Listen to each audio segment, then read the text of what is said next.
Hello everyone! Today I'm gonna show you how I made this costume out of recycled materials, which is a newspaper. Pala ang ating gagamitin, yan yung old na polo ng ating magdadamit. Then itong pants ko nung high school ako dahil sinukat ko na ito sa magsusot, then kasya naman siya.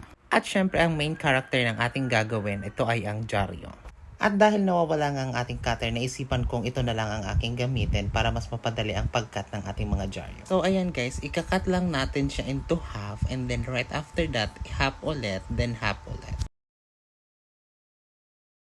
Ito na ang kalalabasan niya guys. Then ang susunod natin gagawin ay ifo-fold lang natin siya ng ganyan, then isa pa.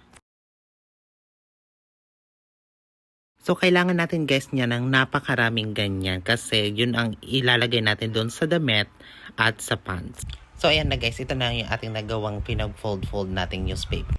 Next naman, ito yung pinakamahirap at kailangan natin siyang i-form dito sa damit at kailangan natin siyang pagtiyagaan ng bonggang-bongga para mas maganda, detailed at malinis ang ating pagkakagawa. So, ganyan ko lang pala siya ginawa guys. Pinag-alternate ko lang siya. Yung nasa iba, nasa taas, yung iba nasa baba din. Sunod-sunod na yan. Ganyan po.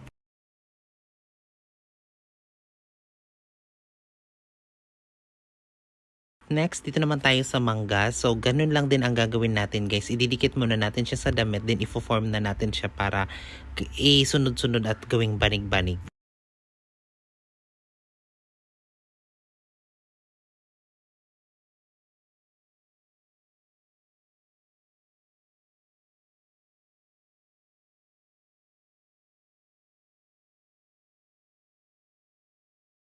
Ayan guys, we're almost done sa ating polo. Ayan. Ngayon guys, dito naman tayo sa kwelyo. Ganon din ang ginawa ko. Dinikit ko muna siya doon sa damit and then binanig-banig ko na rin siya.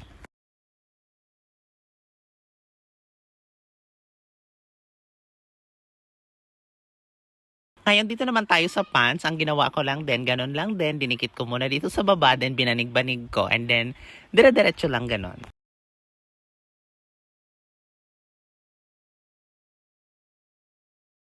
Guys, isprayan na naman natin siya ng kulay silver para mas maganda siya ang tingnan. Yan.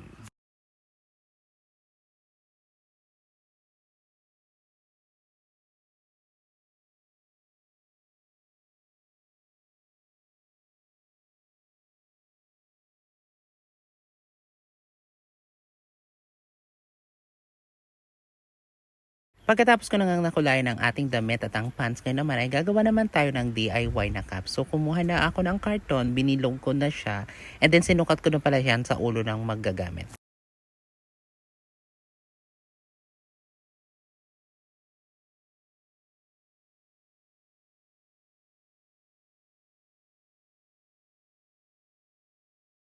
At para hindi naman masyadong nakikita yung karton, ay gumawa ako ulit ng Jaryo at then yun yung binagbalot ko para maganda siyang tingnan.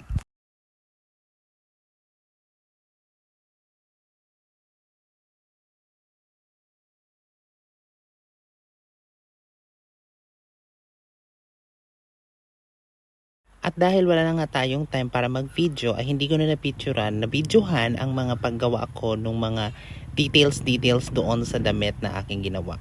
There you have it guys, ito na pala ang aking ginawa na mga Jaryo na kung saan ginawa nating costume.